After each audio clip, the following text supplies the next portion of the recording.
me get my camera right. And I'm like, wait a second. You're Never a know little how it's off going to go. kilter. How's that? Am I centered now?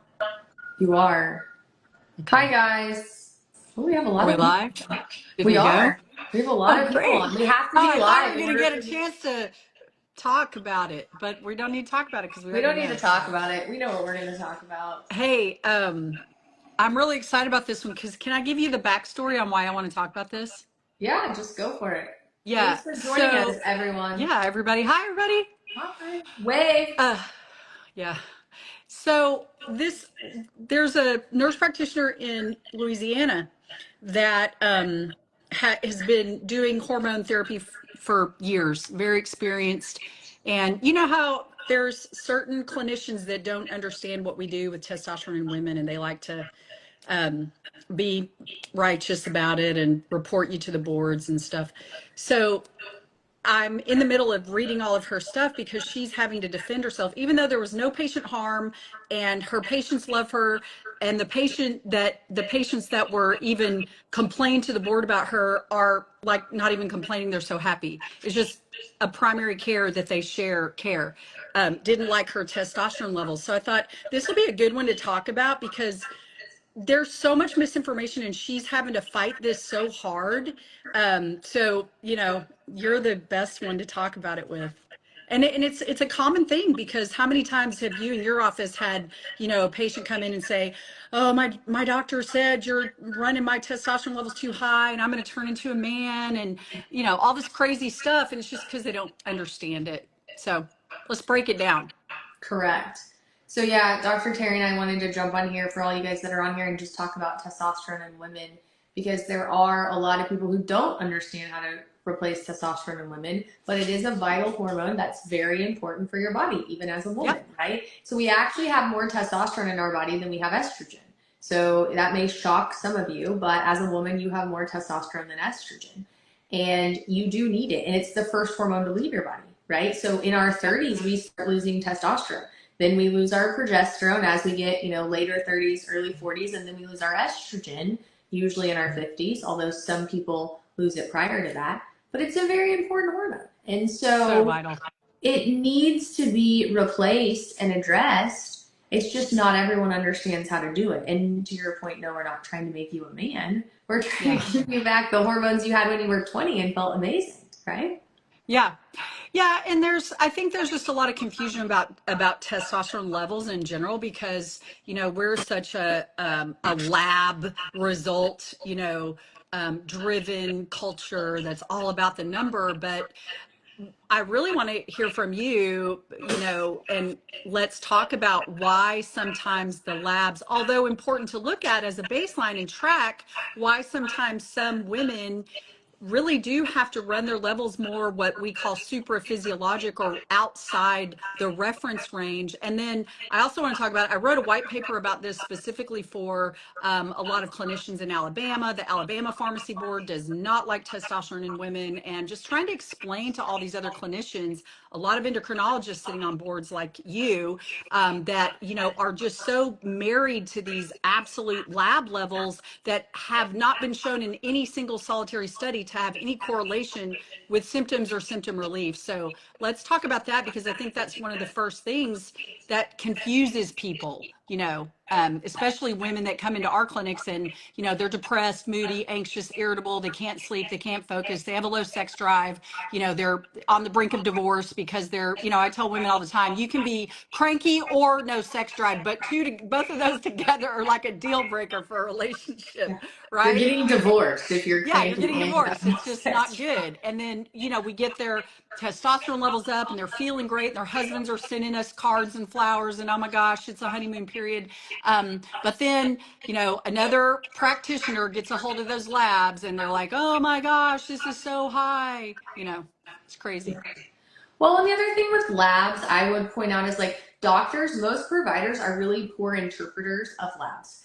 Yeah. So to your point, we have these like giant reference ranges for labs. And I tell patients this all the time, like your testosterone as a woman can be, I don't know, anywhere from like 2 to 45. They call that normal. That's a big range. So like if you're 2, then you're like a D minus. It's kind of like a report card. Like, Yeah. are you going to want your kid to be a D minus? Are you going to want your doctor or your surgeon to be a D Yeah. minus? Like, you're normal, but it's a big range. And so also the other thing that I have a problem with is like when you interpret someone's labs, it's not just the number, it's the Right. whole person, right? What is their sex hormone binding globulin? That affects their testosterone. What are their Right. symptoms? What does their gut look like? If their gut's a train wreck, your labs don't really matter because nothing can actually function, get into the cells, and work. And so lab interpretation is a big problem. All providers get taught, well, you just look at their labs, you make sure they're in the box, and you kick them out the door, you write a prescription if they're not. But that's what we have to change in this country, is we have to change that, you just give everyone a pill to shut them up and move them on. You have to actually move them on. Right. Because right. what are some of the things, that we are able to get our females, especially off antidepressants, anxiety medicines, sleeping pills, things like that, because those are all just band-aids, band-aiding all of these symptoms that we have shown are testosterone deficiency symptoms, right? Like especially fatigue and depression. So it's kind of crazy. Can I read a couple, and I'll make sure that we get these study references for if there's anybody on here or clinicians that really want these references. But there's a couple of really great studies that talk about, and I just want to read a little blurb about them around testosterone levels and why the lab values we shouldn't be focusing on them. Are you good with Yeah. that? Yeah. This is your show. So this one is Carruthers and two other authors. And they basically said there are no long-term safety studies found in the literature that conclude higher levels of testosterone, when monitored appropriately, produce sentinel or adverse events. It does not conclude, it does conclude the nuisance side effects of supraphysiologic levels of testosterone in both sexes to be variable and reversible. And it also goes on to say that we should be treating patients. They concluded, though lab levels can support a diagnosis of testosterone deficiency, they should not be used to exclude it. And they suggest that there needs to be a greater reliance on the history and clinical features, aka the patient's symptoms, together with evaluation of their symptomatology and whether testosterone trial is going to work or not, and not paying attention to those lab levels. Because remember, those blood levels, we've talked about this, are a bell curve of an average of a population, and in our case, a lot of sick, unhealthy Americans with low testosterone. Wouldn't you agree? Yes. Yeah. Yes. 100%. And I think it's funny that if you actually look at labs of 20 something year old women, even into their 30s, that are very healthy, I see a lot of women with testosterone 50, 60, 70, which the lab flags as high, free levels of like 6, 7, 8. A lot of people will say, well, those women have PCOS. These women don't have PCOS. They have normal periods. They don't have insulin resistance. They feel amazing. They want to have sex with their husbands. They feel good. And like, but those people are considered high. Well, it's because they're not as common. So again, we're like suppressing labs, or we're altering labs in this country to fit into what the new sad American normal is. And again, I mean, labs are kind of like a guardrail, but they're not supposed to be like the end all be all to care, right? It's your symptoms, it's how you feel. And if your testosterone is way too high, you're going to have symptoms. You're going to get severe acne and hair growth in strange places, and you're gonna be like raging. I mean, we're gonna know. Now there are other things that cause those symptoms though. So sometimes people come in and they say, like I had a lady today who was like, well, I've developed acne, and it's, you put me on this testosterone and now I have acne. I'm like, well, you're not taking your testosterone because it's 23. So the acne is not from your testosterone, but you did tell me that you're bloated and you're constipated and you feel like you're pregnant. So it's probably from your gut. Because over the half the time, acne comes from your gut, and then we were chatting and she's like, okay, yeah, you're probably right. So a lot of times testosterone gets blamed for things too, when that's not the cause. Right. That's right. Exactly. Yeah. And it's so important for people to understand too, that in women, there are no established normal reference ranges of testosterone for women, full stop. That's why you can get 4 different labs: LabCorp, Quest, CPL, Access Labs, and they all have different lab reference ranges. Well, why is that? Because they're taking an average of their population, correct? So there are no established normals. What there's never been in, I've been doing this, you've been doing this a long time. I think 16 years, last count was over 80,000 pellet procedures in our offices, and never, not once, have we ever had any type of untoward side effects that caused any sentinel events or adverse reactions. Anything that if a woman or a male does get a little bit high on their testosterone, you just adjust their dose. The symptoms, the side effects, which are nuisance side effects, like you said, go away. And never have I seen any permanent masculine changes in females whatsoever. I mean, I'll be 58 in a few weeks. I run my testosterones. I have to relatively high because, to your point, my sex hormone binding globulin is so high, it's binding up most of my free testosterone. So it takes me running a high total in order to have enough available to the cells to exert their action. And I think that's something that we should explain to everybody what the difference is, because so many providers don't even measure a free testosterone in women. Or a sex hormone binding globulin. Yeah, for that matter. Yeah, Or, exactly. those are the same providers that don't do T3s and then tell you you're fine. Tell you your thyroid's normal. That's right. Yeah, no, it's 100% true. So sex hormone binding globulin is made in your liver. It's a protein that's made in your liver. Now, keep in mind, our livers are under chronic stress in this country all the time because we have toxins that we breathe, things we put on our skin, the food that we eat. It doesn't matter how clean you are, your liver is constantly doing things. Some people just make more sex hormone binding globulin. It can be a result of thyroid issues. It can be a result of weight. It can be a result of detox, or just some people have higher sex hormone binding globulins. I actually see high levels in very healthy people. So like you, my husband is like ripped, fit, has no issues, has abs, but he has a high sex hormone binding globulin. So same thing, like in that person with a high sex hormone binding globulin, your testosterone is going to bind to it. I tell people it's kind of like a car. So your sex hormone binding globulin is a car that takes testosterone, drives it to your body, and then allows testosterone to get off to be able to be used from, in different places of your body. But the car doesn't like to drive empty. So anytime you have testosterone, or anytime you have sex hormone binding globulin, it's going to bind up testosterone. It's going to drive, but it wants to get on that lane in California where it can get, the carpool lane. So it's always full. That's right. So you have to get someone's testosterone high enough that it binds up every sex hormone binding globulin, plus there's still free testosterone available to be able to go into the cell. Because if the car pulls up in the carpool lane and you want to exit off of a highway, but there's no exit, we're in it can't get off. And so then we can't use our testosterone. So in those people, it's important to know that if you have somebody whose testosterone's, let's say a woman's testosterone is 200, but she's like, I have no sex drive. I don't feel well. I'm achy. I see it all the time.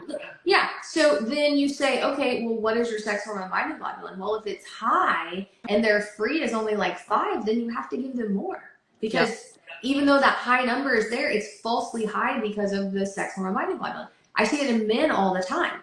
All the time. I saw a guy today who came from another provider. Testosterone's 920. Sounds like it would be okay. He's 39 years old. He feels terrible. His free testosterone was 72. His sex hormone binding globulin was 150 something. So he really feels like his testosterone free is 72. So he does feel like he's almost 72 years old. And his provider was like, well, you can't take any more testosterone. And it doesn't matter how you get it. Pellet, shot, cream. This particular guy was on a shot, and his provider's like, you absolutely cannot have more. Well, he feels terrible because it's free, but there's nothing available. So people have to understand that. So I'm so sick and tired of doctors that don't know what the hell they're talking about, or providers, and they're like, oh, this person's trying to, make you masculine or get your jack up your levels too high. And it's like, well, everyone's different and their testosterone has to be higher in order to be utilized. Like, it's not fair to say just because your number met a certain goal, like your number's at a certain level, so I cannot give you any more. Like, that's not fair. It's not right. That's managing paper, not people. And on the converse side of that, there are some patients that don't need to run their levels that high. They feel great because they have a low sex hormone binding globulin. So that same, 70 on their female testosterone produces a really great result, whereas their neighbor next door that has a really high sex hormone binding globulin needs a 200 to 300 to feel the same way. And that's what a lot of people don't understand. So we've got to get away from these labs. And as clinicians that might be listening that don't understand how to manage testosterone, wow, it's just, you're going to do your patients a disservice, or they'll just go somewhere else and find somebody that actually will treat them and take care of them, if you don't really grasp and understand these concepts. Dr. Glazer wrote a great paper. It's open access, GLASER. You can find her online. It's Testosterone Implants in Women, Pharmacological Dosing for a Physiologic Effect. And she explains in this paper why women have to run their total testosterone levels higher in order to feel it, especially as we age. And it's just like you said, multiple variables like the other proteins binding it up, receptor site resistance that happens as we age, gut, so many things and I think there's variables that we can't even explain. Haven't even discovered yet, probably. Well, your gut's a big one too because of your estrobolome, right? So if your estrobolome is off and you're not metabolizing your hormones correctly in your gut, then a lot of times you're going to make a lot of estrogen, and then to counterbalance that, you got to have a lot of testosterone. So I have a lady in particular I can think of. I mean, she's tiny. She's smaller than I am. She weighs 117 pounds, and God love her. When her husband brought her to me, he was like, "You're gonna have to do something to her, or I'm gonna have to get rid of her. Like, she's completely nuts." She got a hysterectomy. He's like, "She got a hysterectomy and she turned into the devil." And so I was like, "Okay."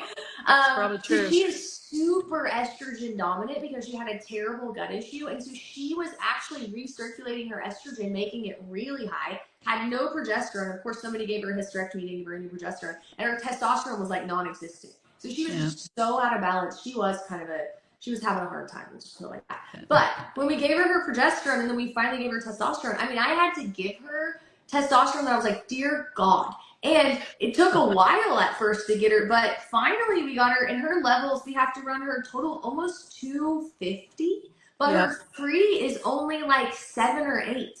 And she finally feels normal, and she has 0 side effects, like none, no acne, and so it's just like you have to figure out what's going on with that person. Now we're working on cleaning out her gut and some other things, but this poor lady was 41. Somebody did a hysterectomy, didn't tell her any of this, didn't give her progesterone. And I mean, her husband, he's very sweet. He's one of my patients. He's like, "Cassie, I love her. I literally am going to get rid of her. I love her. I don't like her right now." Yeah, he's like, I cannot. She is crazy. You have got to do something. Well, it's true. I mean, they yank, if they yank your ovaries out and they don't replace the hormones that they're pulling out, that'll within 72 hours. I mean, you're probably even less time than that, right? I mean, one study showed 72 hours it takes. And then it was so funny, Terry. He was like, "I feel bad saying this about her, so hold on." And he like calls his son, who's like 17, and he's like, says his son's name. "Please tell Dr. Cassie what's going on with your mom." Like, tell her, because I don't want her to think I'm 17-year-old. He's like, and her son's like, "Yeah, I'm not sure what's up with her. She's acting a little nuts." Yep. It was just funny. He was trying to like not funny though, but thank God, because there's so many women out there that this happens to that they don't know what's happening. And I will tell you, I can't even tell you. I know you've seen this. How this is one of the things I'm most passionate about with this conversation is the relationship healing.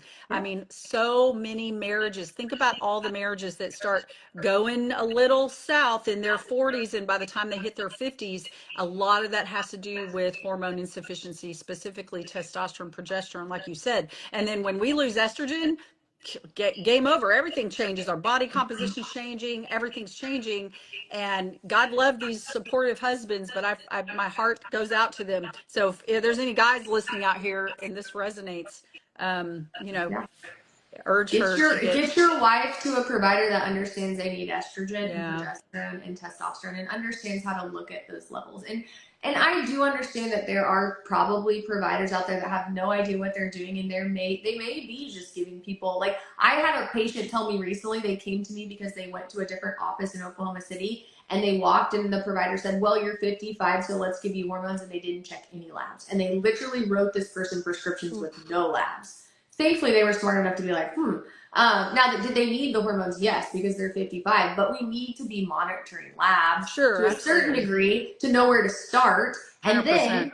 then we need to be able to like talk to you about symptoms, right? Like this patient told me, well, this provider just said because I'm 55 I need hormones, didn't ask anything about symptoms. So, but people like that give us a bad rap. Like hormones Right. are needed, they're just needed correctly, right? Correctly.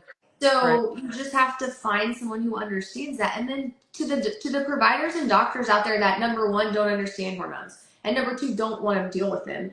I'm fine with that. 100%. Send them to us. But do not sit there and tell your patients that we don't know Yeah. what we're doing and Yeah. scare them and belittle them. You know, just like cancer doctors, it makes me so mad. Like, don't Yep. scare your patient into doing something because you're either too stupid to understand it, don't want to understand it, or just are like living 20 years ago. Because Well, that and makes me so mad. it makes me crazy too. And I would never, even if I completely disagree with a clinician and their care for a patient, never would I disrespect that person because I don't know everything. I Right. would never, ever shit talk a doctor to a patient or another clinician to a patient, even if I completely didn't agree. Be humble enough to go, you know what, I could be wrong, maybe I need to learn something about this, or just, respectfully agree to disagree. But why is that? How many times have I heard you, Dr. Pete, so many other doctors in our network that teach just say, we're not taught this stuff in school. You have to go out and seek advanced education in hormone optimization, and then you got to figure out if who's teaching you knows what they're talking about, number two.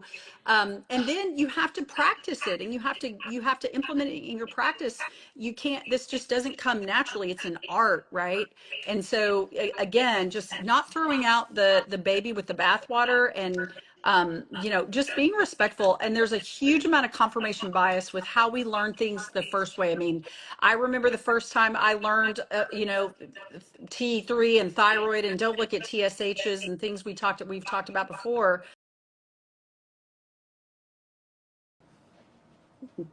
We weren't even finished talking about it. I know. I wonder if it was, I don't know what happened. That's crazy. I thought we weren't being censored anymore on social. Yeah, I think Somebody didn't like what we were saying. I seriously think somebody just censored us and didn't like that we were saying that men in the FDA are not approving testosterone for women because Hey, they're men. I think the new FDA commissioner is fully all about testosterone for sure. Good. But again, to back on that point, it costs millions and millions of dollars to get an FDA approved drug, and the only one they're going to be able to do is an oral synthetic, and so those have pretty bad side effects. So for everyone out there, just to understand, compounded natural testosterone, whether it's a pellet, a rapid dissolved tablet, it doesn't matter the modality. That testosterone in that compound is highly FDA regulated. This is what people don't understand. Testosterone, compounded testosterone, all forms of testosterone are highly, highly FDA regulated. So just because there's not an approved version, which we're working on, we are going to have an FDA approved pellet. That is my life's goal work. We just need a couple $1,000,000, Dr. Cassie. What do you, that's all I we mean, need. we got to just do a fundraiser for a Write bunch a of check, really write a wealthy check. women. No, and the other thing to your point, you were talking before they cut us off about testosterone oral and synthetic estrogen. And so synthetic estrogens will raise your sex hormone binding globulin. So to me, that's never made sense because why are you going to give someone a synthetic estrogen with first pass metabolism through the liver, which is going to pump out more sex hormone binding globulin, which is going to lower your testosterone, which is what so you're just going to have to keep giving people higher and higher Vicious amounts. cycle. Yep. And then you're going to get side effects maybe from those drugs. So I completely agree, but it does make me, I can't wait until you get an FDA approved testosterone. I'm going to be the first one to help you do all those Yeah, we're going to do it. But it is frustrating, and I do think it's interesting that I was talking to my marketing person about this today. So I think that women in medicine, we have just like gotten the shaft for years and years and years. Like they don't do studies on us. They don't care about us. They don't approve drugs that make us feel better in our head. Although men have had Viagra for years to make their penis have erections. But like our moods and things like our muscle, our brain health doesn't matter to the FDA. But I think that paradigm is shifting, and I think Yeah, women for are sure. sick of it. And there's a lot of people like you and I, there's people that are just, going out there and really explaining, like me, gut health. There's somebody else that I know in the space that's writing a book about gut health that's going to be like life changing for women. Gut health in menopause, gut health in hormones, and just we're sick of it. And when women actually have the right information and it's good information and there's enough of us screaming, we're not going to put up with it anymore. And I think that that's Yeah. where we're going. And I'm super excited in the next 5 Yeah. years. I think with gut health, with hormones, I saw a patient today and she said, thankfully I'm going through perimenopause now and not 20 years ago, because 20 years Let ago me I tell would have had you. to fight someone to get estrogen and And progesterone in she'd my 30s. probably 20 years ago and right now today, she would have early dementia. Full Right, stop. Because she would have been taken care of appropriately. right. Yeah, for sure. For sure. And my heart is for the future generation. I have 4 daughters, a bonus daughter, a daughter-in-law, a future daughter-in-law, and I have granddaughters, and more to come, I'm sure. And all of these girls need to be able to have access. All of the generations to come need to be able to have access to this life-changing therapies for sure. And to Hey, not feel bad about it. To not feel that's bad about right. it. To Yeah, not be that's right. shamed into like, oh, you're taking hormones. Oh, it's going to cause cancer. Oh, I mean, that's ridiculous. Yeah, yeah, we've proven. Hey, you need to talk about your great accomplishment today that you finished. I did. Yeah, I finished my book last night. I can't wait. I'm super excited. I finished my last edit of my book last night. And What? yeah, it's all, the cover's coming along. I have everyone, the forewords and everything accounted for. You graciously wrote something for me on the back cover. So now I'm going to start That, working on courses, and then maybe start working on some slides for you so we can put this yes. in your training. Yep, we're gonna launch all of your brilliance into the training of all of our doctors and practitioners across the country with Avexius, and I'm so excited. I'm thrilled. As you know, can you give us a little preview hint? I know it's what it's about, but can you tell everybody Yeah. what's to come? They can be watching for it. Of course. So it's about your gut and how your gut affects your hormones. And it's kind of like a trip down your life. So like it starts with what is the microbiome? Why is your gut important? It talks about how we make a microbiome from birth, how it's affected from birth. We transition into how every hormone is connected to your gut and how every hormone is connected to each other. So this is going to be really important for your providers. I thought about that when I was doing last edit, like what slides could I make? My chapter 3 is so in depth, and I think we could do some really cool stuff with you. I literally go into like, this is thyroid hormone, this is what it does for your gut, this is what your gut does for your thyroid, and when your So thyroid's off, excited. this is how it affects your estrogen and your testosterone and your growth hormone and your insulin and your cortisol. And then I go to the next hormone. So And great. literally I go through every hormone and I put it all back together. And so I think people are going to be like, is she serious? And I'm sure I'm going to get a lot of like, no, but it's all accurate information. And then after that, I transitioned to certain disease stages and how our hormones shift and our gut affects those. So PCOS, infertility, menopause.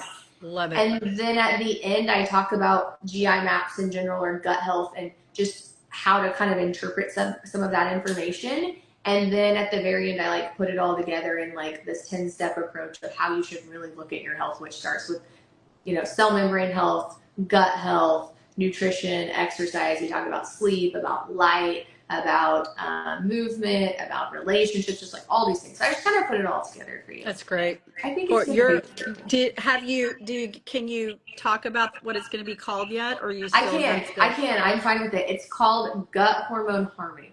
And there's like a little aftermath. I wasn't gonna call it that because somebody owns Gut Hormone Harmony trademarked for something, but you can't trademark a book title. And so That's I'm true. not trying to like rain on somebody's parade with that. I like Gut Hormone Harmony. There's a subtitle. I'm working on a really cool cover. So the people that are publishing my book didn't like my cover idea at all. They wanted me to have this very like pastel-y 1990s self-help vibe. And I was like, you obviously know nothing about me. I'm like bold. And I was like, no, like I'm not doing that. And they were like, well, I think this is a terrible marketing move. And I'm like, well, that's fine. I want people to read my book that want to read my book. So Yep. right now it's the cover that we're fighting about, but I don't care. I'm standing my ground. It's going to be a Well, very I'm bold excited. cover. I just have, I mean, I'm going to brag on you because one of a nurse practitioner that works for me has been training with you on the gut thing, and she is just blown away. I can't wait. You make things, you take a complex issue and really bring it down to where it's bite sized and understandable. So everybody look for that. I have a chapter about this tiny big about gut and hormones, and I've always been like, I need to take that chapter and blow it up, and you've already done it, so I don't have to do it. So thank you for that. I'm I'll do it. so excited. I was thinking about that last night though. I was like, I think chapter 3 would be really good for your providers as like a good intro lecture. And then if I know you and I are talking, if we ever want to teach providers how to, We're doing it.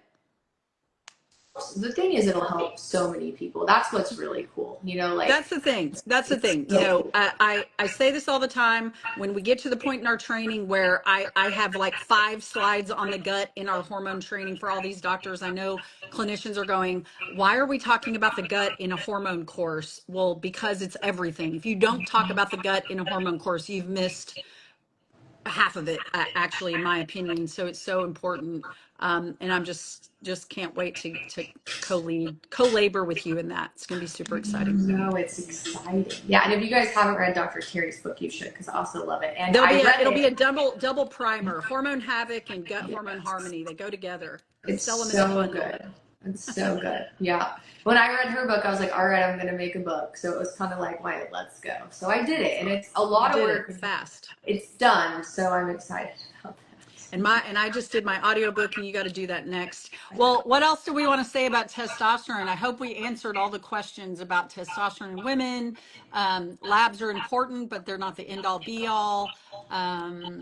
Depression, moody, anxious, irritable, can't sleep, can't focus, low sex drive, waking up all night, joint pain. These are all testosterone symptoms. Dementia, divorce, osteoporosis, like the big D's, dementia and divorce. You want to avoid the big D's, then take your testosterone. That's right, exactly. Well, 2 of the big D's if you want to avoid 2 of the big D's. Yeah, for sure. Awesome. Well, fun.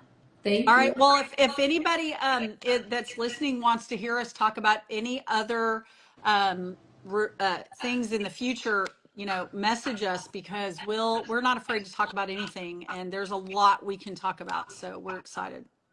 Yeah, we're interested in doing lives every couple of weeks, and we're interested to talk about whatever you guys want to hear. Yep.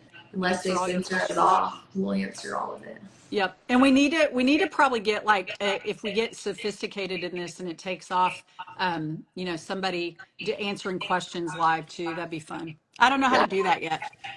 Well, it's really easy. People can just put questions below. So I've been seeing if people type something, but we could send out a survey and say, what questions do you want us to answer? And we could start answering them. And then as people popped on, if they had additional questions, they can just put it below and we can answer them. Awesome.